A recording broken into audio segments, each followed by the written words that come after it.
మరొకసారి మీ అందరికీ నా హృదయపూర్వకమైన శుభాభివందనాలు తెలియజేస్తూ ఈ లైవ్ లో యూట్యూబ్ ద్వారా దేవుని మాటలు వింటున్న నా ప్రియమైన దేవుని బిడ్డలందరికీ కూడా ప్రభువైన యేసుక్రీస్తు నామములో నా హృదయపూర్వకమైన శుభాభివందనాలు తెలియజేస్తూ ఈ వారం దేవుని వాక్యాన్ని మనం ధ్యానం చేద్దాం. పరిశుద్ధ గ్రంథంలో నుండి కీర్తన గ్రంథం 78వ కీర్తన ఈనాటి మన వాక్య ధ్యానం కొరకు. కీర్తన గ్రంథం 78వ కీర్తన చదువుకుందాం. 78వ కీర్తన 25వ వచనం చదవండి. 75వ కీర్తన 8వ కీర్తన 25వ వచనం చదువు. దేవదూతల ఆహారము నరులు భుజించారు. భోజన పదార్థములను ఆయన వారికి సమృద్ధిగా పంపాను అనండి. ఈ వచ్చినాన్ని మనందరం పలుకుదాం. దేవదూతల ఆహారం. నోరు తెరవండి, దేవుడు మంచి వాయిస్ ఇచ్చాడు కదా. దేవదూతల ఆహారము నరులు భుజించిరి. భోజన పదార్థములను ఆయన దేవుడు వారికి సమృద్ధిగా పంపాను. ఈ వారం మన ప్రసంగ అంశం ఏంటి అని అంటే సమృద్ధినిచ్చే దేవుడు అనండి. సమృద్ధినిచ్చేవాడు ఆయన అనండి. సమృద్ధినిచ్చేవాడు. దేవుని బిడ్డారా, సగమిచ్చేవాడు కాదు ఆయన. ఏదిచ్చినా ఎలా ఇస్తాడు? సమృద్ధిగా ఇచ్చాడు. ఉదాహరణకి మీకు అర్థం అవటానికి 5 రొట్టెలు 2 చేపల్ని దేవుడు విరిచి ఆశీర్వదించి వారికి ఆహారంగా పంచిపెట్టినప్పుడు అక్కడ రాయబడిన మాట, వారు తృప్తిగా తిని. ఎలా తిన్నారు? చాలట్టుగా కాదు. ఎలా తిన్నారంట? తృప్తిగా తిని మిగిలినవి ఇంకా 12 గంపలు ఎత్తారు. అసలు ఉన్నాయన్ని 5 రొట్టెలు 2 చేపల్ని 5,000 మంది పురుషులు ఆహారంగా దేవుడు పంచిపెడితే వాళ్ళు తృప్తిగా తిన్నాక మిగిలిన 12 గంపలు ఎత్తారంట. అంటే వాళ్ళకి ఏమి ఇచ్చాడు? అక్కడ సమృద్ధినిచ్చాడు ఆయన. ప్రభువు స్తోత్రం చెప్పండి గట్టిగా. మన ప్రభు ఎవరు అంటే సమృద్ధినిచ్చేవాడు. చాలట్టుగా ఇచ్చేవాడు కాదు, సగంగా ఇచ్చేవాడు కాదు, కానీ ఆయన సమృద్ధినిచ్చే దేవుడుగా ఉంటూ ఉన్నాడు. మనం చదువుకున్నటువంటి వాక్య భాగంలో ఆనాటి దేవుని ప్రజలైనటువంటి ఇశ్రాయేలు జనాంగానికి దేవుడు దేవదూతల ఆహారం నరులు భుజించారు. దేవదూతలు తినే ఆహారం పెట్టాడంట ఆనాటి దేవుని ప్రజలైన ఇశ్రాయేలుకి. ఎవరు తినేది? దేవదూతలు తినే ఆహారం నరులు భుజించారంట. సరే, ఆ విషయాలు పక్కన పెడితే భోజన పదార్థాలు ఆయన వారికి సమృద్ధిగా పంపాడు అనే మాట ఉంది. ఎన్నేళ్ళు? 40 సంవత్సరాలు భోజన పదార్థాలంట సమృద్ధిగా దేవుడు పంపించండి. ఏది కావాలంటే అది. ప్రభువు స్తోత్రం చెప్పండి గట్టిగా. ఆ వాక్యంలో 29వ వచనం చదువు తల్లి ఒకసారి. వారు వారు ఆశించిన దాన్ని ఆయన వారికి అనుగ్రహించెను. ఆ ఆశపడిందల్లా దేవుడు వారికి అనుగ్రహించారంట.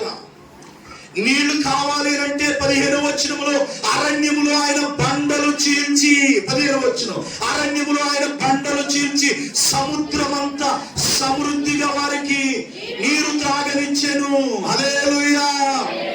సజీవుడవైనా యేసయ్యా ఇచ్చిన నీ వారికి సహాయుడవై తృప్తి పరచితివే. సముద్రమంతా సమృద్ధితో ఆనందించదనీరు. అనుదినము పొంది ఆరాధించదని ఆనందతో.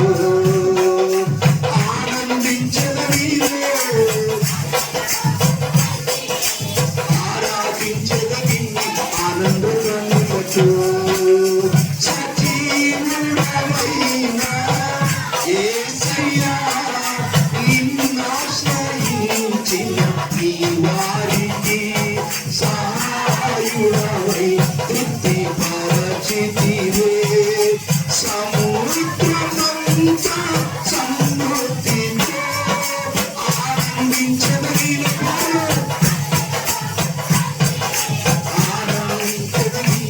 ఆనందధ్వనులతో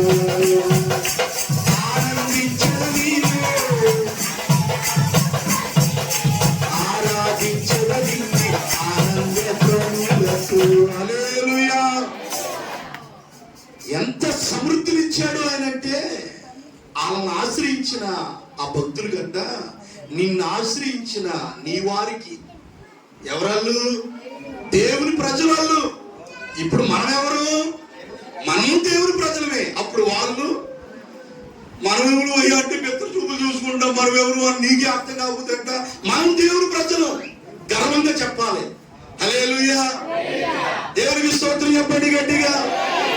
నిన్ను ఆశ్రయించిన వారికి, నీ వారంటే దేవుని ప్రజలకి వాళ్ళకి సహాయకుడిగా ఉండి తృప్తిపరిచాడంటే. ఎలాగంటే ఎంత చక్కగా రాశారు అయ్య గారు. సముద్రమంతా సమృద్ధితో. ఎంత మాట. ఆ 15 వచనం ఎలా ఉందంటే, అరణ్యములో ఆయన బండలు చీల్చి. ఏంటి బండలు? అక్కడ నీళ్లు లేవు, నీళ్ళు ట్యాంకులు లేవు, వాటర్ ట్యాంకులు లేవు, నీళ్ళు వచ్చే ట్యాబులు లేవు, బండలే ఉన్నాయి అక్కడ. నా దేవుడు ఏం చేశాడంటే ఆనాడు ఆ బండను చీల్చి సముద్రం అంతా సమృద్ధి. ఈ పదాన్ని అక్కడ పెట్టారు, అక్కడ ఆ పాటలో. సముద్రం అంతా సమృద్ధిగా వారికి నీరు త్రాగనిచ్చాను. దగ్గర జైపాలయ్య గారు అంటున్నారు 6 లక్షల మంది కాలువలం అనే సంఖ్య ఉంది బైబిల్లో. ఎన్ని? 6 లక్షల మంది జనాభా అంటాడు. దైవజులు పెద్దయ్య గారు, అనుభవయ్య గారు, మద్రాసు జైపాలయ్య గారు 20 లక్షల మందిని లెక్క కట్టారు. పిల్లలు, ఆడవాళ్ళు వీళ్ళందరూ కట్టి 20 లక్షల మందికి 40 సంవత్సరాలు వాష్ చేసుకోవడానికి, తాగటానికి, వాళ్ళ అవసరతలు తీర్చుకోవడానికి.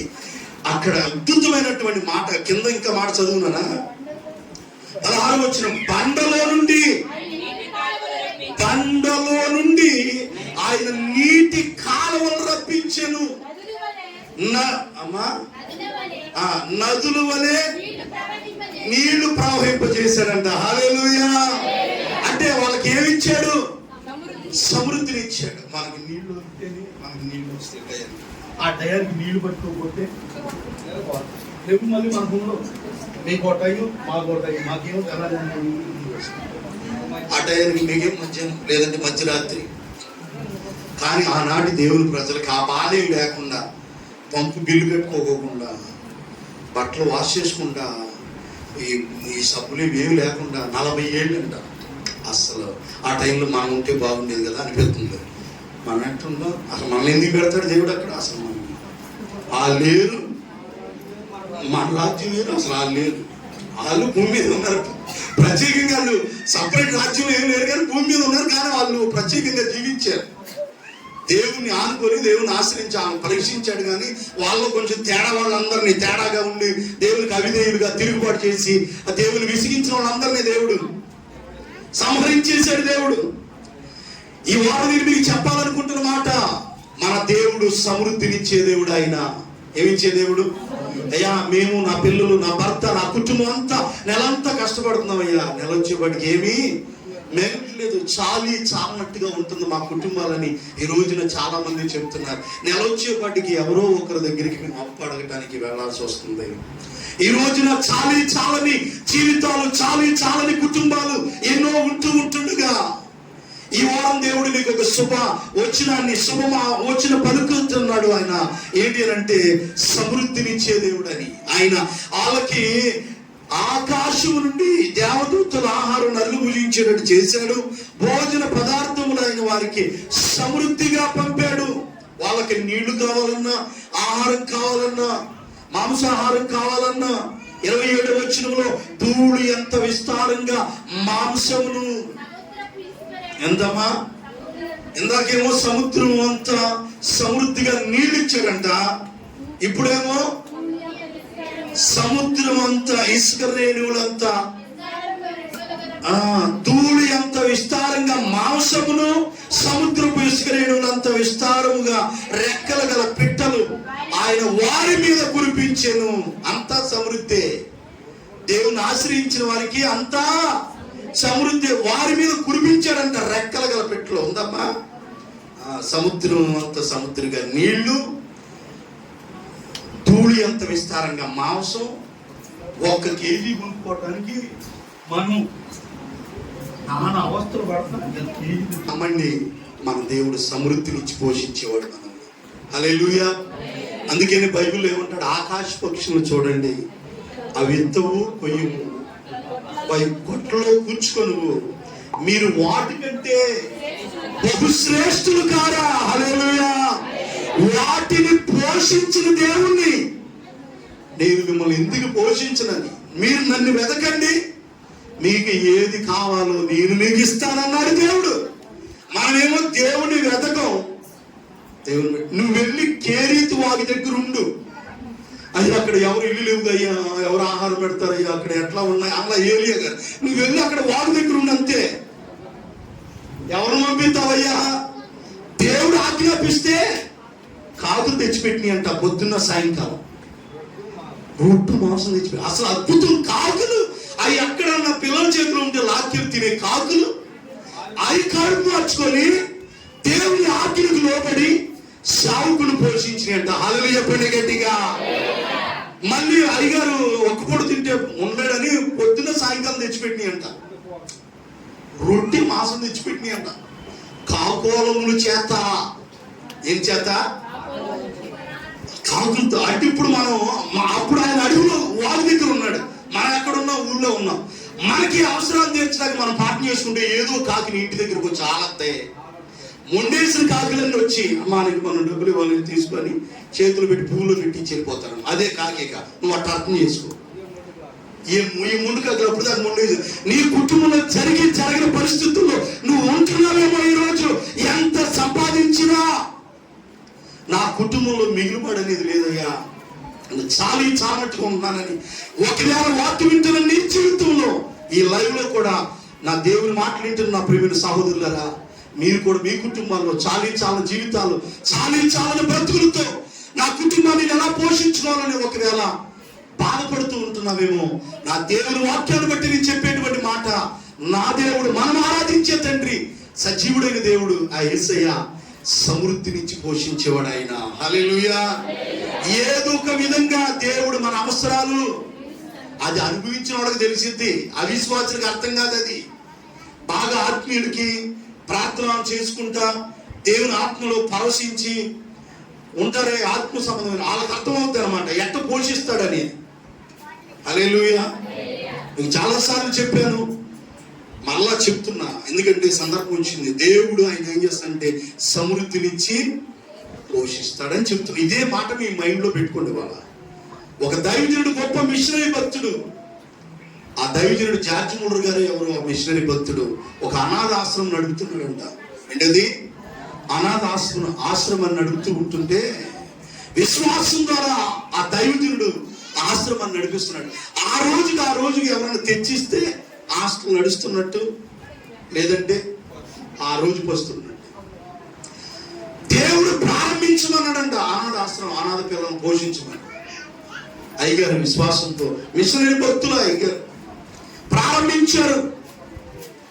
ఒక రోజున పిల్లలు స్కూల్కి వెళ్ళి హాస్టల్కి వచ్చారంట. భోజనం టయానికి వండి పెట్టడానికి ఏమీ లేదు, వండటానికి బియ్యం లేవు, అసలు ఏమి లేవండి హాస్టల్లో. అయ్యగారు ప్రార్థన చేసుకున్నాడు. జార్జ్ ముల్లర్ అయ్యగారు, ఇప్పుడు అయ్యగారు కాదు, మిషనరీ భక్తులు. మీకు కావాలంటే ఆ పుస్తకం ఇస్తే మీరు తర్వాత చదువుకుంది. దేవుని బిడ్డ హాస్టల్ వార్డెన్ వచ్చి అన్నాడంట, అయ్యా పిల్లలు వచ్చారు భోజనానికి, లంచ్ బిల్కి పెట్టడానికి మన దగ్గర ఏం లేవయ్యా, ఏం చేయమంటావంటే ఎవరు ప్లేట్ వాళ్ళకి ఇచ్చి కూర్చోమని చెప్పి వెళ్ళి అన్నాడంట. ఎవరు ప్లేట్ వాళ్ళకి ఇచ్చి, పిల్లలందరినీ ఎవరు ప్లేట్ వాళ్ళకి ఇచ్చి కూర్చోబెట్టానంట. గదిలోకి వెళ్ళి ప్రార్థన చేస్తున్నానంట. అయ్యా అనాథాశ్రమం పెట్టమంది నువ్వు, అనాథాశ్రమం నడపమంది నువ్వు, నేను విశ్వాసంతో నడిపిస్తున్నా. బిడ్డలు ఆకలితో ఉన్నారు, ఇప్పుడు వాళ్ళకి పెట్టడం నా దగ్గర ఏమీ లేదు, నేను ఏం చేయాలయ్యా అని ఆ అయ్యగారు గదిలో ప్రార్థిస్తానంట. జార్జ్ ముల్లర్ అయ్యగారు పిల్లల ప్లేట్లో రెడీగా పెట్టుకుని ఉన్నారంటే తెత్తారేమోనని. ఈ లోపల తెత్తారు చూస్తుంటే లేదు, అక్కడ ఇవ్వడానికి పెట్టడానికి ఏం లేదు. అయ్యగారు ప్రార్థన చేసి ఆమెను అన్నాడంట. వ్యాన్ వచ్చి ఆగిందంట, హాస్టల్ ముందుకి పెద్ద వ్యాన్ ఒకటి వచ్చి ఆగిందంట. ఎన్ని రకాల ఆహారాలు ఉన్నాయోనంట. ఎందుకంటే ఆ రాత్రి అక్కడ ఫంక్షన్ ఏదో జరిగిందంట. అనుకూల పరిస్థితుల్లో ఆ ఊళ్ళో ఎందుకో ఆ ఫంక్షన్ కాస్తంత ఇదైపోతే క్యాన్సిల్ అయితే మిగిలిపోయినంట అన్ని. ఏం చేయాలి ఏంటంటే మన ఊళ్ళో పలానా దైవజనుడు అనాథాశ్రమం ఉంది, పిల్లలు మొత్తం అక్కడ పంపించానంటే ఎన్ని రకాల ఐటమ్స్ వచ్చినాయంట ఆ రోజు. హల్లెలూయా. మా అయితే ఆయన పెడితే 1-2 రకాలు పెట్టేవాడు. కానీ ఆ రోజు ప్రార్థించినప్పుడు విశ్వాసంతో ఆ ఫంక్షన్లో ఎన్నైతే మిగిలిపోయి అన్ని రకాలు తెచ్చి ఆహారాలు అలా పెట్టారంట. దేవుని పెట్టారు. ఆ రోజు విశ్వాసంతో దేవుడు ఆ కార్యం అక్కడ జరిగించాడు. దేవుని పెట్టారా. మదర్ తెరీసా తల్లి గారు కూడా ఎక్కడో విదేశాల నుంచి వచ్చి కలకత్తా మహారాష్ట్రానికి వచ్చి అక్కడ అనాథ పిల్లలను చేరదీసింది తల్లి గారు. మదర్ తెరీసా అమ్మ ఎంతమందిని, ఆమె చనిపోయినా ఆ ఆర్బన్ నడుస్తూనే ఉంది. ఇప్పటికి విశ్వాసంతో నడిపించారు వాళ్ళు. ఎంతో మందిని పోషించింది ఆ తల్లి. కారణం ఏంటి తెలుసా? మన భాష రాదామకి, మన ప్రాంతం ఆవిడ కాదామా, ఎక్కడి నుంచో వచ్చిందంట. నేర్చుకుని విశ్వాసంతో దేవుని ప్రార్థన చేసుకొని మొదలుపెట్టింది అనాథాశ్రమం కలకత్తా మహానగరంలో. ఒక క్రైస్తవులే కాదు, ప్రతి ఒక్కరు కూడా ఆ తల్లిని గౌరవిస్తున్నారు. ఎందుకో తెలుసా?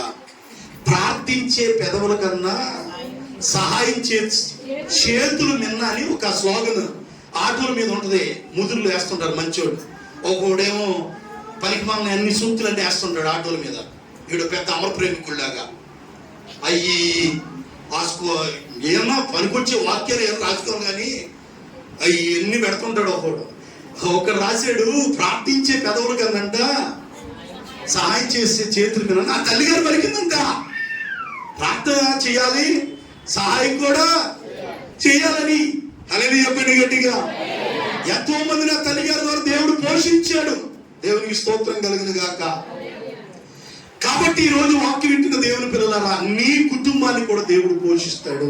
ఎలా పోషిస్తాడంటే సమృద్ధి నుంచి పోషిస్తాడు. దేవుని బిడ్డలారా, ఎవరు కావాల్సిన వాళ్ళు తీసుకెళ్ళమంటున్నారంట.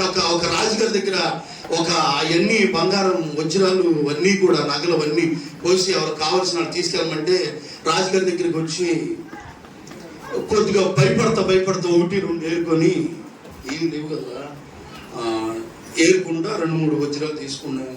2-3 తీసుకొని పెళ్ళిస్తారా డబ్బులు తీసుకుని వెళ్తున్నాడంట. భయంగా రాజుగారు ఏమన్నా అంటాడేమోనని. ఒకటి దేశముద్రు ఉంటాడుగా, తెలుగుగలుడు కాదు, మంచోడు, ఆడి అర్థంగా ఉండాలా. అందరూ ఎవరికి ఇష్టం వచ్చిన వాళ్ళు తీసుకెళ్తున్నారంట. ఆఖరికి ఒకడు వచ్చాడంట, నువ్వు తీసుకెళ్ళమేంట్రా, నువ్వు కూడా తీసుకెళ్ళి నీకు కావాల్సింది ఏదో నీకు కావాల్సింది తీసుకెళ్ళమంటే, నేను తీసుకున్నాయా నువ్వే నీ గుప్పుడుతో నువ్వేమంటే ఎంత మామూలు కదరా అన్నట్టు ఆయన గుప్పుడుతో గుప్పుడు వేసేసి ఆయనేమో 2-3 తీసుకెళ్ళంట. ఆయనే ఇస్తే గుప్పుడు ఇచ్చాడండి, ఎక్కువ ఇస్తారని. దేవుడు కనుక మనం ఇచ్చాడు, ఆయన ఇవ్వటం మొదలు పెట్టాడు అనుకోండి, సమృద్ధిగా ఇస్తాడని చెప్తున్నాను నేను. హల్లెలూయా. మనుషులు పెట్టినా ఏదన్నా ఇచ్చినా ఎలాగా సగం కానీ మన దేవుడు ఎప్పుడు కూడా సంతృప్తిగా సమృద్ధిగా ఇస్తాడు అని చెప్తున్నాను నేను. హల్లెలూయా. ఇశ్రాయేలునికి ఆహారం కానీ, నీళ్లు కానీ, వస్త్రాలు కానీ సమస్తాన్ని సమృద్ధిగా ఇచ్చి వారిని పోషించాడు. సముద్రం అంత సమృద్ధిగా వారికి ఆహారం ఇచ్చాడని చెప్పుకున్నాం మనం. దేవుని బిడ్డలారా, ఎవరికి సమృద్ధిని ఇస్తాడో అంటే చాలా విషయాలు ఉన్నాయి. వీలైతే వచ్చేవారు ఈ వాక్యాన్ని కంటిన్యూ చేస్తాను. ఇంకా సమృద్ధిని ఎలా ఇస్తాడు అంటే, ఏమి ఇస్తాడు మనకి సమృద్ధిగా అంటే, ప్రసంగి గ్రంథం 5:19 చూడండి. అక్కడ కూడా ఇక్కడ ఇశ్రాయేలీయులకి ఆయన ఆహారాన్ని ఆయన సమృద్ధిగా పంపించాడు అని మనం కీర్తన గ్రంథంలో మనం చదువుకున్నాం. భోజన పదార్థాలు, ఆహారాన్ని ఆయన వారికి సమృద్ధిగా పంపాడు అనేటువంటి విషయాన్ని ప్రసంగి గ్రంథం 5:19 మనం చదివినప్పుడు, మరియు దేవుడు ఒకరికి ఏంటి ఇస్తారంట? దేవుడు ఒకరికి తన ధాన్య సమృద్ధి అనండి. ధాన్యం రైతులు ఎవరైనా ఉంటే ధాన్యాన్ని కానీ ధనాన్ని కానీ ధనధాన్య సమృద్ధి ఇచ్చి హల్లెలూయా ఉందా లేదా? చేతులు ఎత్తలేండి అమ్మా. దేవునికి స్తోత్రం చెప్పండి గట్టిగా. ఈ లైవ్ లో వాక్యం చూస్తున్నారు, నేను ఏది మాట్లాడకూడదు నీకోసం లేదంటే గబాన స్పందించండి. విషయాలు ఉండండిరా. ఏం నేర్చుకుంటున్నాం మనం? మన దేవుడు సమృద్ధినిచ్చేవాడని. ఇశ్రాయేలుకి ఆహారాన్ని ఎలా ఇచ్చాడు? సముద్రాన్ని. నీళ్ళు ఎలా ఇచ్చాడు? సముద్రం అంతా సమృద్ధిగా ఇచ్చాడు. ఎలాగా? బండను చీల్చి నీళ్లు కాలువలు నదులు ప్రవహింప చేశాడంట. ధూళంత విస్తారంగా మాంసాహారాన్ని పిట్టలు గల పక్షులు దేవుడు వారికి ఇచ్చాడని చెప్పుకున్నాం. సొలొమోను అంటున్నాడు ప్రసంగి గ్రంథంలో, ఆయన దేవుడు ఒకరికి ధనధాన్య సమృద్ధించి గ్రామంలో అయ్యగారు పరిచయం ప్రారంభించారు. ఆ తర్వాత గుంటూరు శారదా కాలనీలో అయ్యగారు పరిచయం ప్రారంభించారు. మీరు యూట్యూబ్లో ఇప్పుడు కొట్టిన యేసన్న గారి జీవిత చరిత్ర సాక్ష్యం కొడితే మనకి యూట్యూబ్లో వస్తుంది. అయ్యగారు ఎలాంటి స్థితి నుండి వచ్చాడు మొత్తం చూపించారు. ఎక్కడ? నెల్లూరు నుండి వచ్చి రక్తం కక్కుతా ఉండి లేని పరిస్థితుల్లో దేవుడు అయ్యగారిని దేవుడి సేవ కొరకు అక్కడి నుంచి వచ్చేసారంట. అయ్యగారు ఎవరు? యేసన్న గారు చిన్న పరిచర్య ప్రారంభించారంట. ఇవాళకో ఎప్పుడు ఫోన్లో వస్తుంది, 48 సంవత్సరాలంట వాళ్ళ మినిస్ట్రీ స్టార్ట్ చేసి. ఇవాళ వచ్చిన ఫోన్లో 48 సంవత్సరాల కిందట ఏమీ లేనుడుగా గుంటూరు పట్టణానికి వస్తే ఇవాళ దగ్గర 2000 మందిరాలు ఉన్నాయంట. ఎన్ని మందిరాలు? ఎక్కడ చూసినా తక్కువలో తక్కువ ఆదాయకరం ఉంటుంది. ఏ మందిరం దగ్గర చూసినా ఆ మందిరం ప్లేస్ కానీ మందిరం కానీ తక్కువలో తక్కువ ఆదాయకరం. ఏమీ లేని ఆ దైవజనుడు ఎన్నో 6వ తరగతి ఎన్నో తరగతి చదివాడని చెప్తాడు అయ్యగారు. నిజంగా ఎంత గొప్పగా దేవుడు దీవించాడు నా దైవజనుడు. ఈ రోజున అయ్యగారు ఘనమైన పరిచయం చేసి మంచి పాటలు రాసి అన్ని సంఘాల్లో అయ్యగారు పాటలు పాడుకుని లేరు. ఈరోజు అయ్యగారు ఎన్నో సంఘాలు స్థాపించారు, ఘనంగా పరిచయం జరిగించారు, ఆయన మహిమలోకి పిలువబడ్డారు. వాళ్ళ శిష్యులు ఎంతో ఘనమైన పరిచర్య వారి ద్వారా దేవుడు జరిగిస్తున్నాడు. ఎంత ఘనం అంటే నీ సమృద్ధినిచ్చి దేవుడు వారికి ఇచ్చాడు. సైకిల్ కూడా లేని పరిస్థితుల్లో నడుచుకుంటూ వెళ్ళి ఆ చిన్న పెపర్మెంట్ లైట్లు కొట్టుకుని వీల్స్ వాక్ చేశారు అయ్యారు. ఈ రోజున ఒక సముద్రం లాగా దేవుడు ఆ పరిచర్ని ఆశీర్వదించాడు. ఇది కాదా సమృద్ధి అంటే? దేవుని బిడ్డలారా, ఇందాక నేను బలిపేట గురించి చెప్పిన దైవజనులు జాన్ వెస్లీ అయ్యారు కూడా చిన్న పరిచర్య వాళ్ళది. అయ్యారు కూడా వాళ్ళ తాతల దగ్గర గుడివాడ దగ్గర చిన్న ఊరు తబిరీష్ అనే ఊర్లో వాళ్ళ తాతలు అక్కడి నుంచి ఆ రాజమండ్రి వెళ్ళిపోయారంట. చిన్నగా పరిచర్య ప్రారంభించారు అయ్యగారు. దేశాల్లో దేవుడు వాడుకుంటున్నాడు. ఏమిచ్చి? సమృద్ధినిచ్చి. దేవునికి స్తోత్రం చెప్పండి గట్టిగా. ఎన్నో కార్యక్రమాలు, ఎన్నో దేశాలు, అతి చిన్న వయసులో అన్ని దేశాలు. ఇప్పుడున్న సేవకులు అయ్యగారు తిన్నట్టు ఎవరు తిరగల. ఎందుకంటే అంత బలంగా అయ్యగారిని వాడుకుంటున్నాడు ఆ దైవజనుని సమృద్ధినిచ్చి. దేవుని బిడ్డలారా, ధనధాన్య సమృద్ధినిచ్చేవాడంట. ధాన్యాన్ని దేవుని బిడ్డలారా, మనకి ఏది కావాలో మన ధనధాన్యాలు దేవుడు ఇస్తాడు మనకి అడిగినప్పుడు. మన దేవుడు ఎవరు చెప్పండి? ఆయన ఐశ్వర్యవంతుడు. దేవునికి స్తోత్రం చెప్పండి గట్టిగా. మీరు ఒక మాట కొరింథీ రాసిన పత్రికలు ఎవరన్నా తీసి చదవగలిగితే, కొరింథీయులకు రాసిన పత్రికలో ఆయన ఎవరు, యేసు ప్రభువారు ఎవరు అనేటువంటి యొక్క ఆ మాటను మన దేవుడు ధనధాన్య సమృద్ధిని ఇచ్చేవాడని మనం చెప్పుకుంటూ ఉండగా, కొరింథీయులకు రాసిన పత్రికలో యేసు ప్రభువారి గురించి, ఆయన గురించి రాయబడినటువంటి ఒక్క మాట ఏముంటుందంటే, ఆయన ధనవంతుడై ఉండి. మా చెప్పండి, ఎవరైనా అంటే మనం ఆరాధించే దేవుడు ఎవరంటే ఆయన ధనవంతుడు. మన నిమిత్తం ఆయన ఏమయ్యాడు? దరిద్రుడుగా మార్చబడ్డాడు. ఆయన ఐశ్వర్యవంతుడు. ఆయన బైబిల్ బైబిల్లో ఇంకొక మాట మనకు కనబడుతుంది. మీరు కొరింథీ రాసిన పత్రికలు ఉంటుంది, మీరు తర్వాత అయినా ఆ మాట చదువుకోవచ్చు. మనం ఆరాధించే తండ్రి ఆయన ధనవంతుడు, ఐశ్వర్యవంతుడు.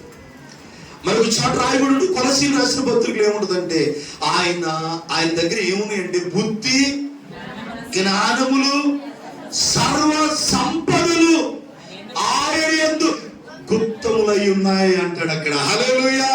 బుద్ధి, జ్ఞానము, సర్వ సంపదలు. మేము దేవుణ్ణి ఎరిగినాక దేవుడు మమ్మల్ని ఆశీర్వదించాడండి. ఒకప్పుడు సరిగ్గా ఉండి లేని పరిస్థితులు, అప్పుడు కట్టుకోలేని పరిస్థితులు అండి, ఈ రోజున దేవుడు మమ్మల్ని ఆశీర్వదించాడండి అని చెప్పే సాక్ష్యాలు, ఎన్ని సాక్ష్యాలు మనం విన్నట్లా. ఎవరు దీవించాడు? ఒకళ్ళ అప్పుల్లో కురిగిపోయిన దైవజనుల్ని ఈరోజు ఎంతగా దేవుడు దీవించాడు. దేవుడు పిల్లల చిన్నగా ప్రారంభించినటువంటి దైవజనులు పరిచర్లు, ఆలు పరిచర్లు దేవుని బిడ్డారా. ప్రేత జడ్సనాయ్ గారు, క్షమించండి, జడ్సనాపురం గారు అంటారు, ఇద్దరు అయ్యగారు, అమ్మగారు, భార్య భర్తలు. జడ్సనాపురం గారు గిఫ్ట్ ఆఫ్ జీసస్ మినిస్ట్రీ అయ్యగారిది తెలుసుగా. అమ్మగారు, అమ్మ ప్రేత జడ్సన అమ్మగారు, జడ్సనాపురం గారు. వాళ్ళు ఇదివరకు బాగా వచ్చారు, ఇప్పుడు రాట్ల వరంగల్ పిడబ్ల్యూ గ్రౌండ్లో కూడా మీటింగ్ ఏర్పాటు చేశారు. అయ్యగారికి కేక్ తయారు చేసే ఫ్యాక్టరీ ఉందండి, ఇప్పుడు కూడా ఉంది. అది నష్టం జరిగిందంట, నష్టం వచ్చిందంట. ఆ ఫ్యాక్టరీ మొదలు పెట్టిన తర్వాత కొన్ని లక్షలు, అయ్యగారే చెప్పాడు చాలాసార్లు సాక్ష్యం. ఆ ఫ్యాక్టరీ అంతా నష్టం వస్తే ఓ జామాయిల తోటలోకి వెళ్ళి విషం పాయిజన్ తీసుకొని చచ్చిపోదాం లేడంట అయ్యగారు, జడ్సనాపురం అయ్యగారు.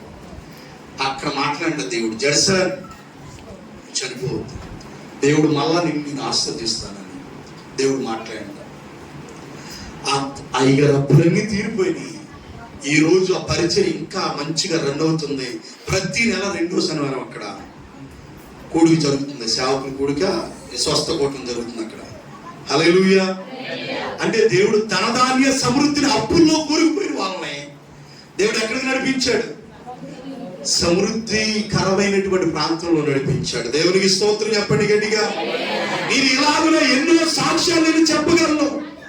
దేవుడు బిడ్డరా, ఎవరో గురించి దేవుడు ఒకరికి ధనధాన్య సమృద్ధి ఇచ్చి దాని యందు తన భాగము అనుభవించుటకు, అన్నపానమును పుచ్చుకొనుటకు, తన కష్టార్జితమందు సంతోషించుటకు వీలు కలుగ చేసిన ఎడల అతనికి, ఎవరికి? అతనికి. అంటే ధనధాన్యాలు, అన్నపానాలు అవన్నీ అనుభవించడానికి ఆ స్థితి ఏ స్థితి? నాకు ఈ స్థితిని ఇచ్చిన వాడు ఎవరు? నేనేమై ఉన్నానో అది నీ కృప మాత్రమే అని పౌలు గారు అన్నట్టుగా, అయ్యా మేము ఇప్పుడు ఈ స్థితిలో ఉన్నామంటే అంతా దేవుని కృప అని సాక్ష్యం చెప్పాలా? హల్లెలూయా. ఇల్లు కట్టుకున్న తర్వాత ఏదైనా కొనుక్కున్నప్పుడు, అయ్యా మేము ఒకప్పుడు ఏమీ లేని స్థితిలో ఉన్నాను, నేను ఇప్పుడు ఈ స్థితిలో ఉన్నామంటే అంతా, ఇప్పుడు ఆ మాట ఉంది అక్కడ, చదువునా, ఆ స్థితి ఏ స్థితి? ధనధాన్యాలు, అన్నపానములు. ఈ రోజు కడుపు నిండా ఆహారం తింటున్నావు, ధనధాన్యాలు నీకు దేవుడు ఇచ్చాడు, నీకు సమృద్ధినిచ్చి దేవుడు నిన్ను నీ కుటుంబాన్ని పోషిస్తున్నాడు. ఆ ఇచ్చిన దేవుడు తన కష్టార్జితమందు సంతోషించుటకు వీలు కలుగు చేసి అతనికి ఆ స్థితి దేవుని ఆశీర్వాదం వలన కలిగినది అనుకొనవలెను. అలాగే చెప్పండి గట్టిగా. ఆ స్థితి అనండి, ఆ స్థితి దేవుని ఆశీర్వాదం వలన కలిగింది అనుకొనవలెను. అంతేగాని నా అనుకోకూడదు. ఆ స్థితి ఎవరి వల్ల కలిగింది అనుకోవాలంట? దేవుని ఆశీర్వాదం వల్ల కలిగిందండి. మాకు ఇది దేవుని ఆశీర్వాదం వల్ల నేను ఇది కొనుక్కోగలిగానండి, దేవుని కృపను బట్టి నేను ఇది కొనుక్కోగలిగానండి, దేవుని కృపను బట్టి దేవుడు నాకు ఇది ఇచ్చాడండి అని చెప్పాలి. కానీ నేను కొనుక్కున్నానండి, నేను కట్టుకున్నానండి, నాకు ఇచ్చాడండి, నేను నాదండి, ఏది నీది? నీకు రెక్కలకు ఆరోగ్యం ఇచ్చి, నీ కష్టపడటానికి ఆరోగ్యం ఇచ్చాడు, ఇల్లు కట్టుకోవడానికి దేవుడు అవి ఇచ్చాడు. ఇవన్నీ ఆ స్థితి అంట దేవుని ఆశీర్వాదం వల్ల కలిగిందని అనుకోవాలంట. కొంతమంది ఇట్ట అనుకోవట్లా. నేను కట్టుకున్నాను, రూపాయలు కూడ కట్టుకొని ఎన్ని ఉంటే తిన్నాడు, తింటే తిన్నాను, అది పక్కన పెడతాను. మళ్ళీ ఇప్పుడు మొహాలు మళ్ళీ అది ఆటల పేరంలాగా తింటే తిన్నారా అప్పుడు. మరి దేవుని వాక్యం చెప్పాలి, సరే అది పక్కన పెడతాను. మళ్ళీ ఆ మాటను తీరి బయటికి వద్దంట, ఆయన కూడా వద్దంటున్నాడు పెద్ద ఆయన. స్తోత్రం కలిగి ఇప్పుడు ఆ స్థితి దేవుని ఆశీర్వాదం వలన కలిగిందని అనుకోవాలంట. అన్నీ ఇచ్చినాక మనకి మన స్థితి ఎలాంటిదంటే మనం సంపాదించుకున్నట్టుగా, మనం కొనుక్కున్నట్టుగా, మనకి ఎప్పుడు నా అనే మాట వాడతాం తప్ప దేవుడు ఇచ్చాడని మనం ఏం చెప్పలేకపోతాం. ఈరోజు వాక్యం వింటున్న దేవుని బిడ్డారా, నీకు ధన సమృద్ధి, ఆహారం తినటానికి అన్ని కలిగినాయా? దేవుడు ఇచ్చాడని చెప్పు. ఆ స్థితి నాకు ఎవరైనా అడిగినప్పుడు ఎంత మంచి ఇల్లు కట్టుకున్నారని మీరు అన్నారనుకో, అమ్మా నాది కాదమ్మా, దేవుని ఆశీర్వాదం వల్ల నేను కట్టుకోగలిగానని ఆ మాట. ఈ పిల్లలు, ఈ మందలు ఇవన్నీ ఏమైతే, వీళ్ళందరూ నీకు ఏమవుతారంటే యాకోబు అన్నాడంట, దేవుడు దయచేసి ఇవన్నీ. హల్లెలూయా చెప్పండి గట్టిగా, చేతులు గట్టిగా చెప్పండి. ఎవరు ఇచ్చారు ఇవన్నీ? దేవుడు ఇచ్చాడు. అందుకని నీరు కాడ ఏం చేస్తానంటే, ఆ బుల్లెట్ ఉందిగా, ఆ బుల్లెట్ బండి తర్వాత ఇంకొక బైక్. నేను ముగింపులో చెప్పే మాట, నీ ఇంట్లో చాలా జీవితాన్ని గడుపుతున్నావేమో. ఈ వారం మనం ఆరాధించే తండ్రి సమృద్ధినిస్తాడని నీకు చెబుతూ, నా ఇంట్లో సమృద్ధిని దయచే ప్రభు అని దేవుని వేడుకుందాం. ఎవరికి సమృద్ధి కలిగిందో వచ్చే వారం ఈ వాక్యాన్ని కంటిన్యూ చేస్తాను. దేవుడి మాటలు దీవించునుగాక. ఓ చిన్న ప్రార్థన చేయనా? అందరూ మోకరించండి. తండ్రి, నోరు తెరిచి అడగండి, అయ్యా నీవు సముద్రం అంత సమృద్ధిగా ఆహారాన్ని ఇచ్చి సమృద్ధినిచ్చి పోషించే దేవుడు అని నీ సేవకుల ద్వారా మీరు మాట్లాడారు నాయనా. నా కుటుంబంలో నేను, నా పిల్లలు, నా భర్త కష్టపడుతున్నా, చాలని జీవితాల్లో ఉంటున్నాం. నోరు తెరిచి ప్రార్థన చేసుకోకూడదా? నోరు తెరిస్తే అని అంటారా మిమ్మల్ని? ప్రార్థన చేసుకో తల్లి. ఒకవేళ ఇలాగ దేవుని మాటలు వింటున్నావేమో సోదరి, చాలని జీవితాన్ని గడుపుతూ నెల ఆఖరి వచ్చేసరికి పొరిగింటికి అప్పుకెళ్తూ ఏం చేయాలో అర్థం కాక, ఎలా కట్టాలి ఈ అప్పులు, ఈఎంఐలు ఎలా కట్టాలి, అప్పులు ఎలా తీర్చాలని చాలని జీవితాలతో ఉంటున్నావేమో. ఈ రోజు దేవుడు నీతో మాట్లాడాడు. నా దేవుడు మనం ఆరాధించే తండ్రి, ఆయన కృప చూపడానికి ఐశ్వర్యవంతుడు, ఆయన ధనవంతుడు, కృపా సమృద్ధి కలిగినటువంటి దేవుడు, ఆయన బుద్ధి జ్ఞానములు సర్వ సంపదలు కలిగినటువంటి దేవుడిని మనం ఆరాధిస్తూ ఉండగా, సమృద్ధినిచ్చే దేవుడు ఆయన, బండను చీల్చి సముద్రం అంతా సమృద్ధిగా అయిన ఆహారాన్ని ఇచ్చిన గొప్ప దేవుడు. నీ కుటుంబంలో ఆయన ఎందుకు సమృద్ధినివ్వడు? అడుగు. తండ్రి, నా కుటుంబంలో సమృద్ధినివ్వు నాయన. అలాంటి ఇశ్రాయేలు ప్రజలకు సమృద్ధినిచ్చావు, ధనధాన్యాలు అతనికి ఇచ్చావు నాయన. ఆ ధనధాన్యాలు ఇచ్చిన దేవుడు ఆ స్థితి నీ వల్ల కలిగిందని అనుకోవాలని నీ వాక్యం ద్వారా సూటిగా చివరిలో మీరు మాట్లాడేవు నాయన. ఈ రోజు మాకు అన్ని ఇచ్చావు. ఒకప్పుడు సరైన ఆహారం లేని పరిస్థితి, ఒకప్పుడు సరైన గృహం లేని పరిస్థితి నాయన, ఒకప్పుడు అప్పుల్లో కూరుకుపోయిన పరిస్థితి. ఈ రోజున సమృద్ధినిచ్చావయ్యా.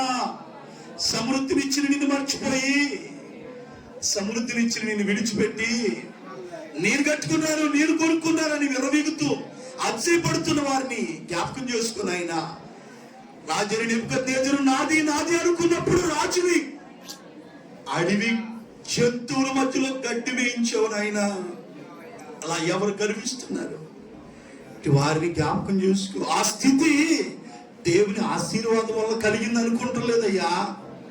నాకు కలిగిందే, నేను కొనుక్కున్నాను అనుకుంటున్నావు. అది నీ ఆశీర్వాదం లేకపోతే ఇవన్నీ ఎక్కడి నుంచి వస్తాయి నాయన?